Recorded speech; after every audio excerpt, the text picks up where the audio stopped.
મેં જેમ કહ્યું એમ સામાન્ય રીતે આપણે આસોવદ અમાસના દિવસે દિવાળી ઉજવતા હોઈએ છીએ। એક આનંદનો અને ગૌરવનો વિષય છે। આ વખતે પોષ મહિનામાં દિવાળી સમગ્ર ભારત વર્ષ ઉજવી રહ્યું છે અને ભારત વર્ષ જ નહીં, વિશ્વ આખાની અંદર જ્યાં જ્યાં સનાતન ધર્માવલંબીઓ છે સૌ ઉજવણી કરી રહ્યા છે।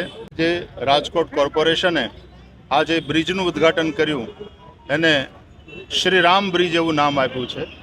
રામનું ચરિત્ર સેતુનું ચરિત્ર છે। આ ઘટના પણ જે રામથી સંબંધિત છે એ જોડનારી સાબિત થાય અને આપણું ભારત વર્ષ અખંડ અને મજબૂતીથી વિશ્વની અંદર ઊભું રહે એવી ભગવાન શ્રી રામને આજના આ અવસરે પ્રાર્થના કરીએ।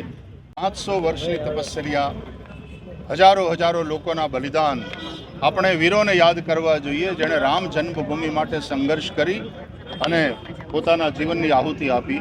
શ્રદ્ધાને, એમના સમર્પણને અને હજારો લોકોના એ બલિદાનને આજે પ્રણામ કરીએ છીએ।